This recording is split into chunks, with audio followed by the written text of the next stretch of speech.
The end never announces itself. It doesn't arrive with a flash, a warning, or a clean break. Collapse begins with small silences. The power grid that flickers once, the water pressure that thins, the convoy that doesn't return. And then there's no return at all. The post-collapse world isn't chaos, it's the absence of maintenance. Once the logistics spine fractures, the entire system dies by starvation. Not instantly, but mathematically. The illusion most people hold is that survival is an act of possession. The more you own, the safer you are. But collapse kills through physics, not poverty. Entropy doesn't care how many tools you stockpile. It only measures how many you can sustain. Every object you carry demands calories to move, attention to maintain, and energy to justify its presence. The equation becomes brutally simple. If a tool cannot multiply your survival potential across multiple domains, physical, biological, and psychological, it becomes dead weight. This is what's called the zero-margin reality. There's no buffer left, no resupply, no rescue. Every calorie, every motion, every decision becomes a transaction with death. In such a world, fantasy collapses under the weight of friction. What remains is logic, stripped, lean, and merciless. The old world was about comfort. The new one is about efficiency. The logic of ruin begins with accepting that civilization's infrastructure was your life support machine. Electricity regulated your temperature. Water systems sustained your hydration. Social order outsourced your defense. When all three vanish, you are left with the naked equation of survival: energy, water, security. The trinity that governs every organism since the dawn of biology. Lose any one of them, and you begin the countdown. Every survivor must become an engineer of his own entropy. The purpose is not to fight nature, but to negotiate with it through physics. The question shifts from "what do I have?" to "what sustains the most control per calorie?"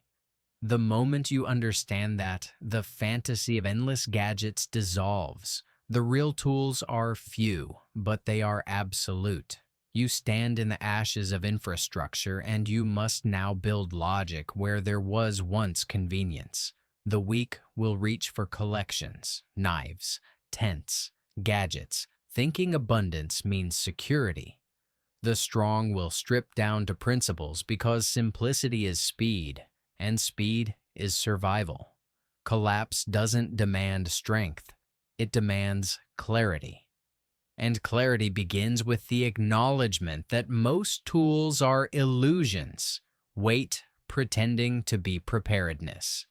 In the end, there are only three that function in a true post-collapse world, and each one exists not because it's convenient, but because it obeys physics. Survival begins when consumerism dies. In the post-collapse environment, the myth of gear superiority is the first casualty. The shelves of the dead world are filled with objects engineered for comfort, not continuity. Brightly packaged promises of safety that melt under the friction of real entropy. The truth is this: tools do not exist to decorate survival. They exist to manipulate physics. If a tool doesn't alter the laws of energy, matter, or biology in your favor, it's nothing but ballast. The old mindset measured value by ownership. The new one measures by energy return on energy investment. ERO-EI, the law that governed every civilization long before it was forgotten. Firewood, oil, muscle. Each source was viable only as long as it produced more usable energy than it consumed. When collapse arrives, this law becomes absolute again. Every action is an energy transaction. Every calorie burned must generate a surplus. The tools that remain functional are those that multiply your energy, not merely extend it. This is the multiplier rule, the operating law of the true survivor. Every tool you keep must perform at least three essential functions across physical, biological, and psychological dimensions. A knife that cuts wood, dresses game, and enforces deterrence is a multiplier. A pot that boils water, stores calories, and signals presence is a multiplier. A lighter that creates fire, sterilizes instruments, and restores morale is a multiplier. Everything else is a liability. Complexity kills, redundancy wastes energy, specialization dies with supply chains. Survival is not about improvisation. It's about reduction, stripping existence down to the minimum number of controllable variables. The fewer parts you depend on, the fewer failures can occur. The more universal the tool, the longer it remains viable in changing conditions. That is the physics of continuity. Control through simplification. The average prepper makes a critical mistake, equating preparedness with accumulation. But the true post-collapse operator understands that every kilogram carried is a cost against mobility. And mobility equals life.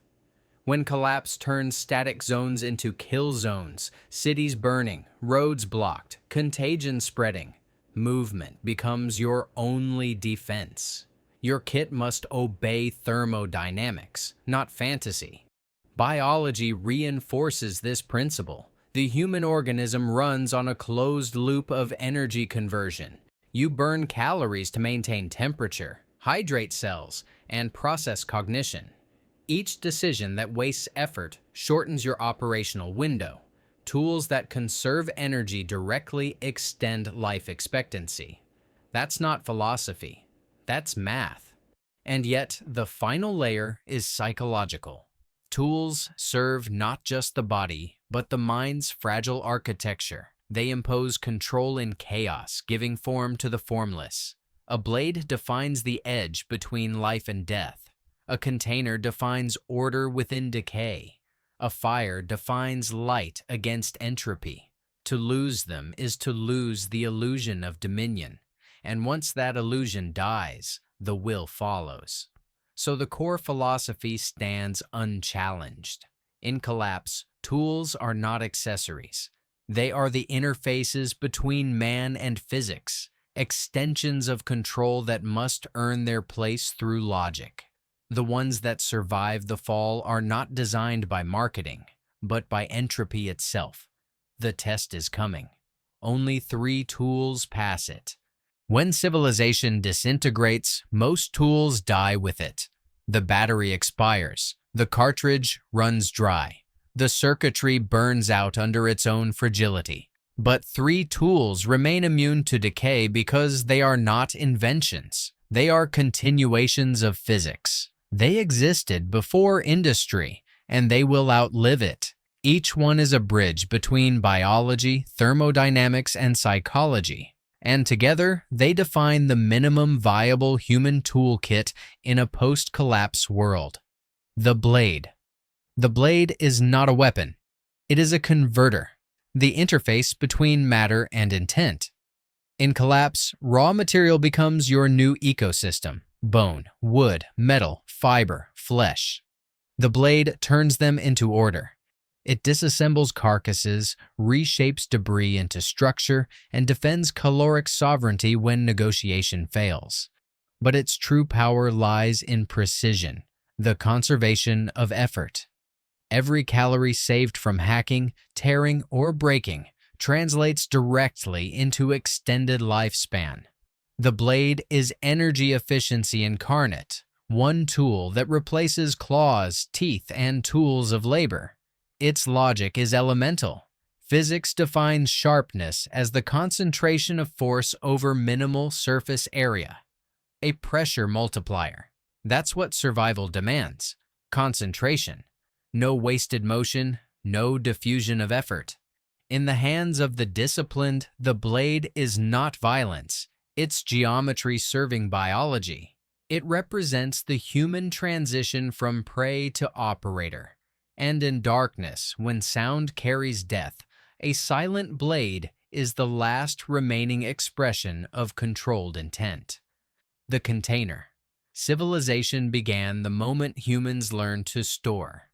The vessel is the most underestimated invention in history, yet it is the foundation of every complex system. A container doesn't just hold water, it controls phase change, the ability to manage matter across solid, liquid, and vapor. That is thermodynamic dominance. Without containment, you cannot purify, preserve, or transport energy. You can't boil pathogens, ferment calories, or protect nutrients. The container is civilization condensed into one object. Biologically, it extends hydration range. Psychologically, it restores order. It defines the boundary between chaos and safety. The ability to pour, measure, and seal is the difference between survival and infection. In a world where decay is everywhere, containment becomes a ritual of resistance. A scavenged metal pot or plastic bottle is worth more than gold because it obeys the law of thermal control. It is the caloric multiplier of every survivor who understands that heat without containment is waste. The fire system. Fire is the oldest and final technology. It predates language, agriculture, and weaponry. It is the unbroken link between human will and environmental control. Post-collapse, it returns as the single uncorrupted source of civilization's power. Light, heat, sterilization, metallurgy, morale. Fire redefines time by extending the day, purifies water by killing the microscopic, and turns raw meat into digestible fuel. But its deeper function is psychological. It enforces territory. Light in darkness declares existence. Smoke signals presence. Flame attracts or repels, depending on how it's used. The fire system is more than spark. It's a doctrine, ignition, containment, and sustainment. It includes the knowledge of fuel hierarchy, oxygen control, and chemical reaction. It is chemistry translated into survival. In collapse, mastery of fire is mastery of continuity. A man who controls combustion controls entropy itself. Together, the blade, the container, and the fire system form a closed operational loop. The blade prepares the material. The container holds and purifies it, and the fire transforms it. That's the geometry of survival: cut, contain, burn. A complete circuit where energy is conserved, matter is recycled, and control is reasserted. Every other tool is a derivative of these three. The shovel is a blade that digs. The pot is a container that endures heat. The stove is a refined fire system. Civilization's collapse does not erase innovation. It simply removes redundancy. These three endure because they are axioms, not artifacts. If you lose them, you revert to biology. If you master them, you transcend decay. Every organism that endures collapse obeys geometry, the invisible architecture of survival. When you strip away myth, emotion, and culture, existence resolves into a triangle of forces: heat, containment, and transformation. These three axes define whether energy flows toward life or death. The blade, the container, and the fire system are not random artifacts. They are the three vertices of this geometry, the minimal framework that allows a human to resist entropy for one more day. Begin with heat. Thermodynamics dictates that life exists only within a narrow band of temperature and pressure. Below it, metabolism slows into hypothermic decay. Above it, proteins denature into ruin. Fire, therefore, is not luxury. It is biochemical regulation. In the post-collapse environment, where the climate becomes an adversary and shelter decays faster than flesh, the control of combustion becomes the act of civilization itself. Each spark is an act of defiance against entropy. Yet the untrained waste it, burning too much fuel, losing too much heat. turning survival into a spectacle instead of an equation. The operator knows better. Flame must be contained, reflected, and rationed. That brings us to containment, the second axis. The physics of containment govern the storage and transfer of potential energy. A vessel turns scarcity into continuity. It allows separation, clean from contaminated, liquid from solid, usable from lethal. In thermodynamic terms, it defines boundaries that slow entropy's advance. Water can be boiled, fuel can be carried, bacteria can be isolated. Without containment, there is no storage. Without storage, no planning. Without planning, no civilization. That is why, in every archaeological layer of human evolution, vessels mark the beginning of continuity. The post-collapse world will rediscover this lesson by force. And then there is transformation, the domain of the blade. Transformation is the manipulation of matter into utility. It is the human ability to reconfigure the environment to maintain equilibrium. The blade embodies mechanical advantage, the principle of focused force. Every cut is an act of transformation, every stroke a reduction of chaos into form. Biology itself operates on this same logic: the digestion of food, the processing of oxygen, the recycling of waste. The blade externalizes this biological process into the physical world. It is how humans extend their metabolism into matter. Together, these three, heat, containment, transformation, form what can be called survival geometry. They interlock like equations. Without containment, fire destroys. Without fire, containment stagnates. Without the blade, neither can be sustained. Each reinforces the other in a loop of control. In physics, this would be called a closed thermodynamic system. In survival, it is a doctrine. But beyond physics lies psychology, the silent fourth dimension of this geometry. Humans are meaning-dependent organisms. Without structure, the mind fractures faster than the body starves. The act of cutting, boiling and burning becomes ritual, an assertion of order in chaos. Fire gives light, which restores circadian rhythm. The container preserves water, which reduces panic. The blade crafts tools, which reaffirms agency. Together, they reconstruct the illusion of control, and sometimes illusion is survival. This is the hidden science beneath the myth of survivalism. Not brute endurance, but controlled energy conversion. A true operator does not fight nature. He synchronizes with it through disciplined manipulation of heat, containment, and transformation. Civilization may have given these acts names: cooking, forging, building. But beneath the words lies the same geometry that once pulled humanity from the void. In the ruins of the future, nothing will save you except what already saved your ancestors: the physics of control, repeated with precision. Master these three, and you are no longer reacting to collapse. You are shaping it. Philosophy doesn't keep you alive. Protocols do. In collapse, knowledge that isn't operational is just noise, and noise attracts death. The theory of survival geometry must convert into repeatable action, measurable outcomes, and behavioral rhythm. You don't think survival. You execute it, loop by loop, until it becomes identity. This is where logic turns kinetic. Every viable operator lives by a closed operational sequence known as the cut-contain-burn loop, the minimal cycle that sustains biological equilibrium in a resource-hostile environment. It is not a slogan. It is a metabolic algorithm. The moment the sun rises, the sequence begins. Cut. The blade acts first. It opens access to resources: wood for heat, plants for calories, carcasses for protein, debris for structure.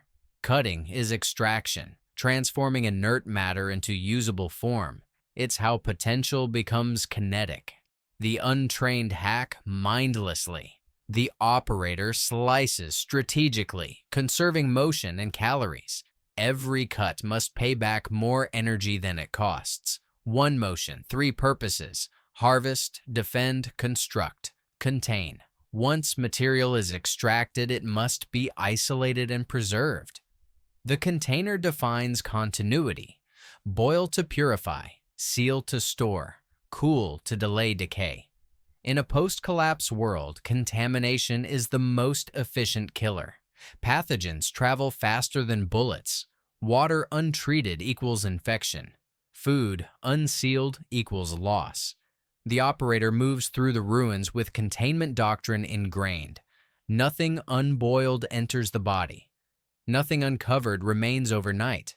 Nothing unsealed touches supply. Burn. Fire closes the loop. It sterilizes, transforms, and reinforces the mental perimeter. Fire is not just heat, it's command. It dries wet clothing before hypothermia sets in. It purges bacteria before digestion begins. It signals strength to allies and warning to scavengers. Each flame is both utility and deterrent, but the disciplined never burn without purpose. Fire consumes finite fuel. Use it only when it multiplies survival odds. Waste heat is wasted life.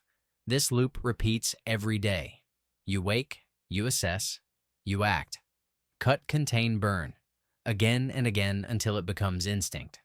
Those who treat survival as improvisation die from energy bleed, chasing novelty, wasting calories, losing rhythm. The loop is control through routine, and routine is the antidote to panic. Each environment mutates the loop but never breaks it. In urban ruins, cutting means dismantling structures for materials. Containment means sealing potable water from contamination. Burning means controlled heat sources in confined air. In forest isolation, cutting becomes resource acquisition. Containment becomes preservation through natural insulation, and burning reverts to primal thermoregulation.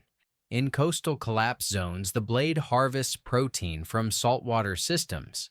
The container desalinates or stores, and the fire evaporates, reclaiming purity from salt and decay. The principle adapts, the logic remains absolute. The unspoken fourth layer of this protocol is psychological control.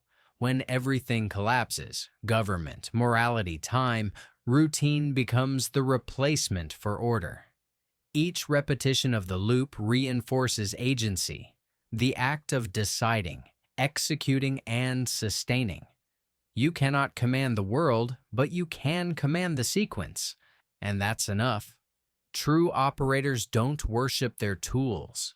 They rehearse their logic. They don't panic when they lose equipment. They rebuild the loop from what remains. Because the loop is not a checklist. It's a doctrine of continuity, a discipline carved into reflex. In the end, the cut, contain, burn loop is not about survival. It's about sovereignty, the reclaiming of control from entropy, one motion at a time. When all systems fail, rhythm becomes power. And power in collapse is the only remaining currency. Every civilization that fell before you believed the same lie, that tools could substitute for understanding. The Romans built aqueducts, the Soviets built bunkers, the modern world built systems so complex that no one could see their own dependencies. Collapse exposes that blindness. When the lights go out, what's left isn't what you own. It's what you know. The blade dulls. The container cracks. The fire fades.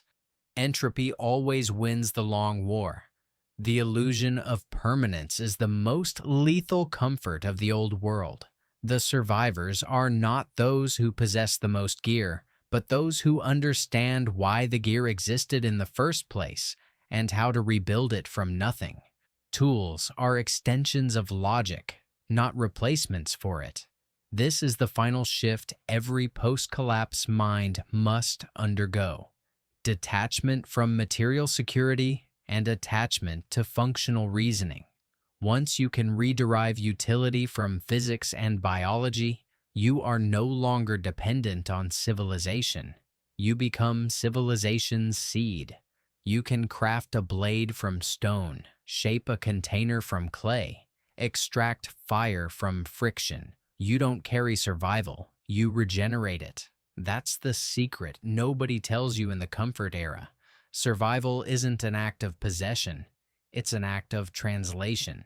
The human brain is the first and final toolkit. All else is peripheral.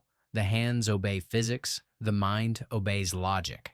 Lose the tool and logic recreates it. Lose logic and every tool becomes inert metal.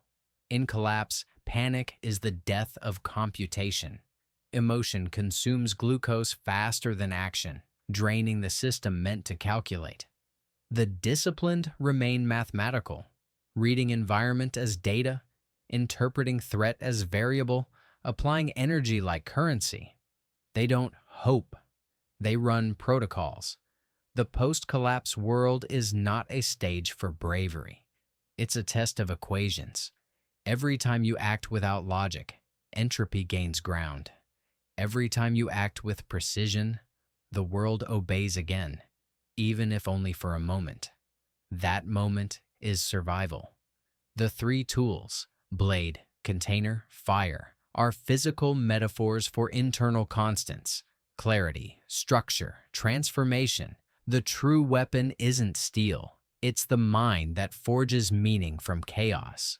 Once you internalize that, collapse loses its power. You stop surviving reactively and begin existing deliberately. Remember this when the night closes in. The world doesn't care if you live. Physics doesn't negotiate. Biology doesn't forgive. But logic, cold, measured, ruthless logic, gives you one last chance to push back against the void. You were never meant to be saved by tools. You were meant to evolve into the one who understands why they work.